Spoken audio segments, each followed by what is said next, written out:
आपलं शहर आता स्मार्ट होत आहे। मग तुम्ही कधी स्मार्ट होताय? स्मार्ट न्यूजचे यूट्यूब चॅनल सबस्क्राइब करा, स्मार्ट बना। नोटिफिकेशनसाठी बेल आयकॉनवर क्लिक करा।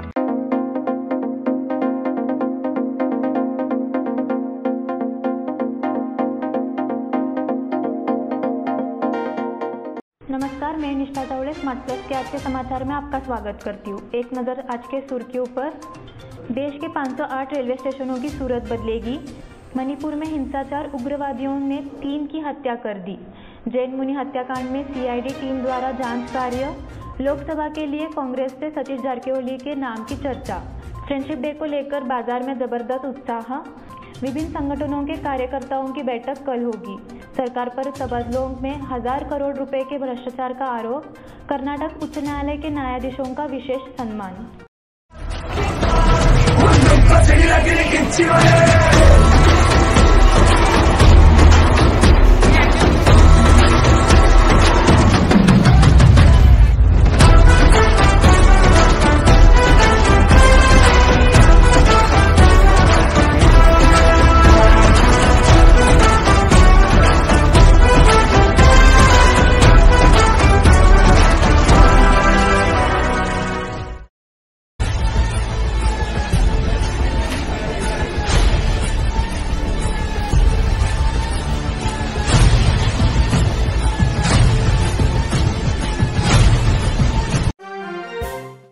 देश में 508 रेलवे स्टेशनों की सूरत बदलेगी।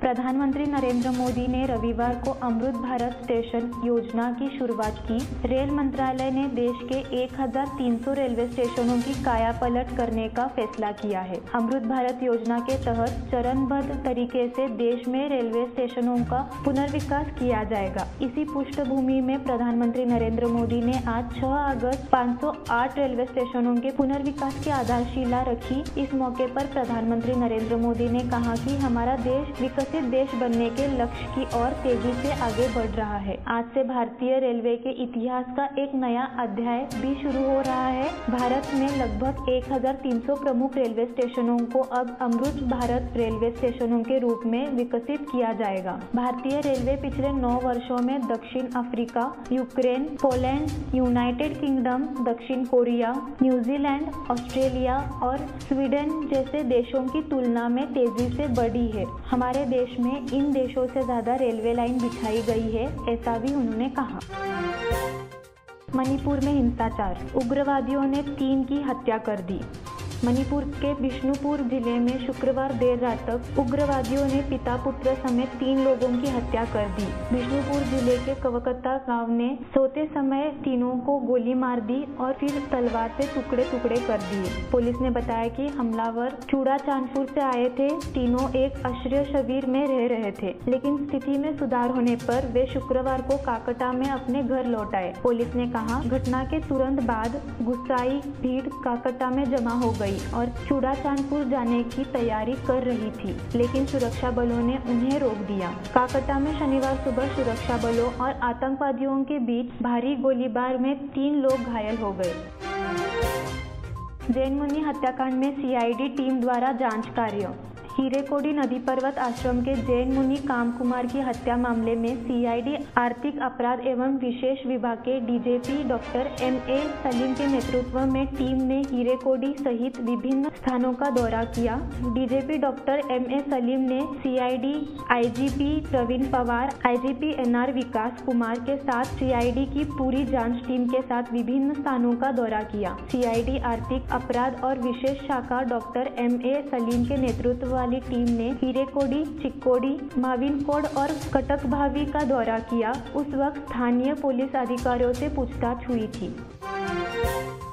लोकसभा के लिए कांग्रेस से सतीश जारकिहोली के नाम की चर्चा। हाईकमान ने लोकसभा चुनाव की तैयारी में जुटने का निर्देश दिया है। लोक निर्माण मंत्री सतीश जारकिहोली ने बताया कि पिछली बार की तरह उम्मीदवारों से चर्चा करने और उनकी राय जानने के बाद उम्मीदवार का निर्धारण किया जाएगा। शनिवार को बेलगाम में मीडिया से बात करते हुए मंत्री सतीश जारकिहोली ने पत्रकारों के सवालों के खुलकर जवाब दिए। सप्ताह में 3 बार दिल्ली आना। उन्होंने कहा, कांग्रेस नेताओं ने लोकसभा चुनाव की तैयारी में जुटने के निर्देश दिए हैं। उसी हिसाब से हम पिछले चुनाव की तरह तैयारी करेंगे, सभी दावेदारों से चर्चा करेंगे।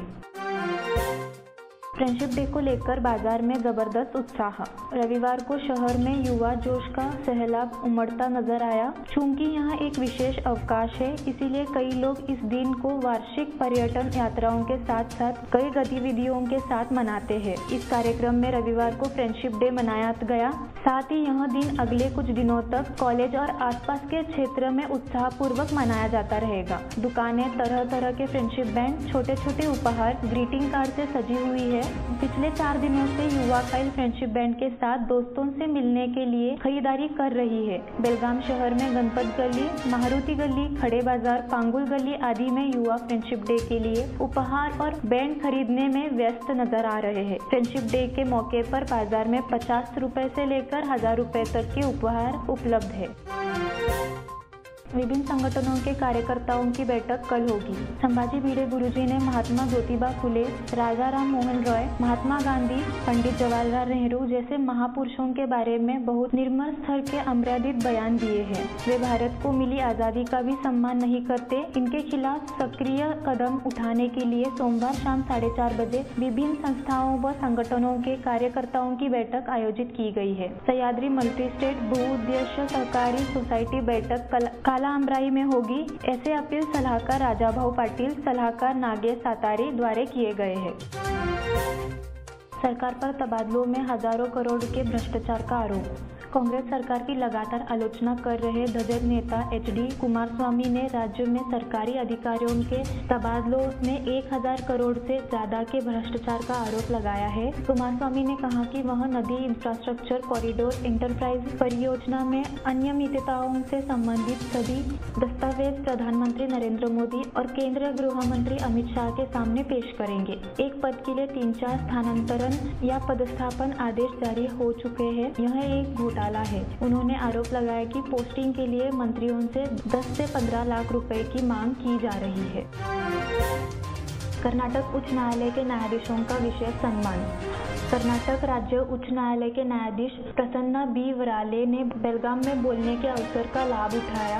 अपनी मातृभाषा मराठी में बोलते हुए भारतीय संविधान के निर्माता डॉक्टर बाबा साहेब अम्बेडकर पर गर्व जताया। कवि संदीप खरे की कविता प्रस्तुत कर दर्शकों का दिल जीत लिया। उन्होंने जिंदगी के बारे में खुलकर बात करने का भी संदेश दिया। कर्नाटक लॉ सोसाइटी का संचालन RL लॉ कॉलेज द्वारा आयोजित जजों के सम्मान समारोह में उन्होंने जो मराठी तीर दिखाया वह काबिले तारीफ था। शनिवार शाम को संस्था के KA वेणुगोपाल ऑडिटोरियम में राज्य के 5 न्यायाधीशों का सम्मान समारोह आयोजित किया गया। कार्यक्रम की शुरुआत विद्यार्थियों की प्रार्थना से हुई। संस्था के कार्यकारी अध्यक्ष प्रसाद सावकर ने उपस्थित लोगों का स्वागत किया। इसके बाद गणमान्य अतिथियों का अभिनंदन किया गया। कार्यक्रम की अध्यक्षता संस्था के अध्यक्ष अनंत मांडगी ने की। इस कार्यक्रम में संस्था के पूर्व छात्र रहे 5 वरिष्ठ न्यायाधीशों को विधिवत सम्मानित किया गया।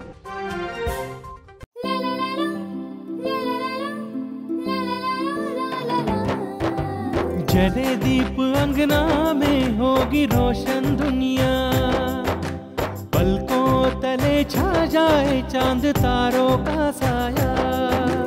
रंगोली में खिले रंग खुशियों की भी तरानी, तन मन झिलमिल जाए हर पल होंगी सुहानी। ये अटूट बंधन खिले हर आशियाना, रंग वस्त्रों का खजाना मन भाए आराधना। रंग वस्त्रों का खजाना मन भाए आराधना। आराधना मारुति गली बेलगाम। मन भाए आराधना।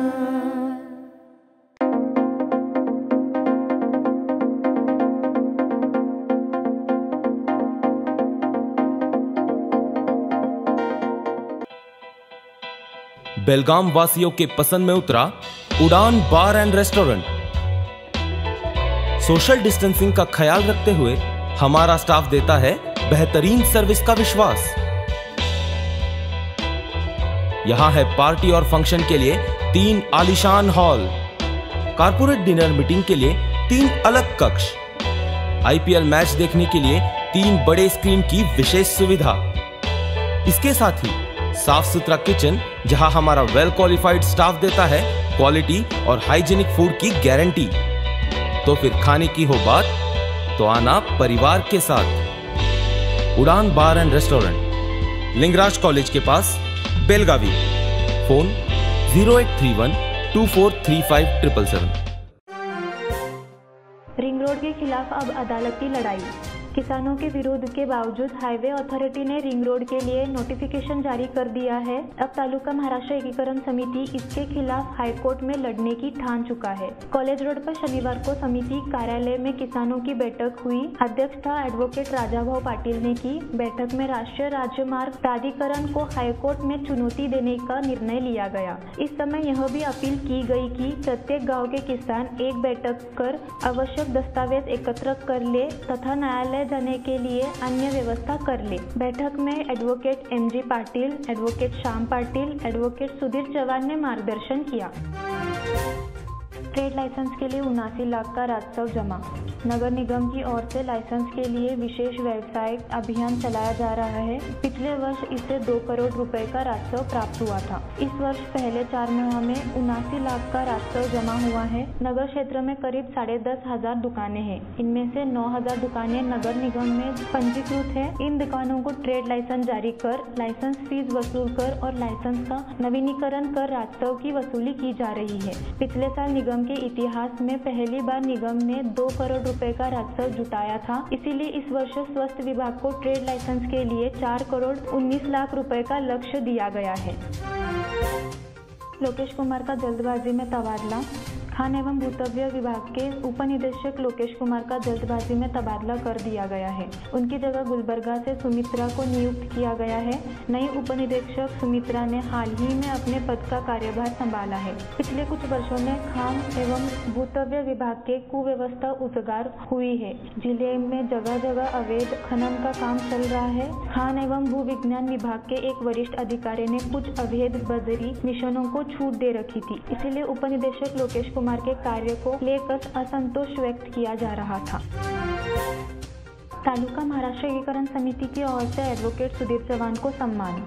बेलगाम बार एसोसिएशन के अध्यक्ष के रूप में चुने जाने पर एडवोकेट तालुका महाराष्ट्र एकीकरण समिति की ओर से सुधीर चौहान का अभिनंदन किया गया। कार्यक्रम क्लब रोड स्थित तालुका समिति कार्यालय में आयोजित किया गया। तालुका समिति सचिव एडवोकेट MG पाटिल ने कहा, सुधीर चौहान का सभी भाषाई वकीलों के साथ अच्छा तालमेल है। उस पद पर सुधीर चौहान की नियुक्ति बधाई का विषय है। तालुका समिति उपाध्यक्ष एडवोकेट राजाभाऊ पाटिल ने एडवोकेट को शॉल और गुलदस्ता दिया। चौहान का अभिनंदन किया गया। इस समय एडवोकेट श्याम पाटिल ने चौहान के काम की समीक्षा भी की। बस के ऊपर से विद्यार्थियों का आवागमन। प्रदेश में 11 जून से शक्ति योजना के तहत महिलाओं के लिए सामान्य बस यात्रा मुफ्त हो गई है।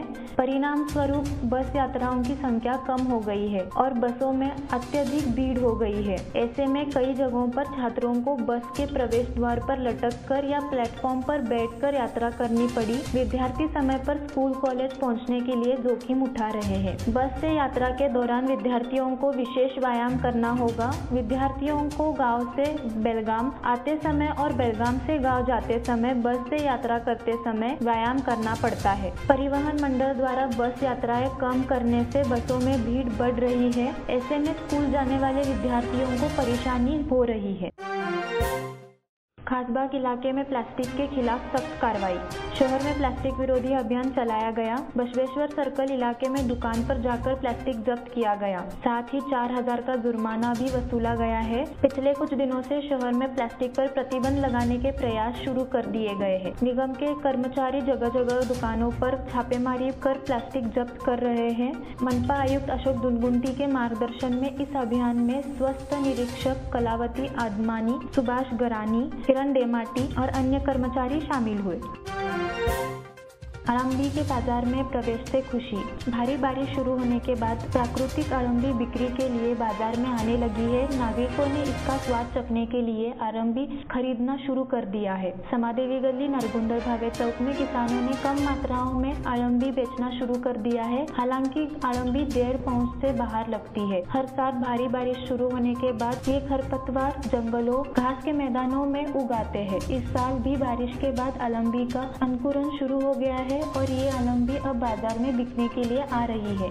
सेहत के लिए अच्छा और खाने में स्वादिष्ट अड़ंगी को नागरिकों ने खरीदना शुरू कर दिया है। 200 से 400 रुपए में एक हिस्सा बिक रहा है।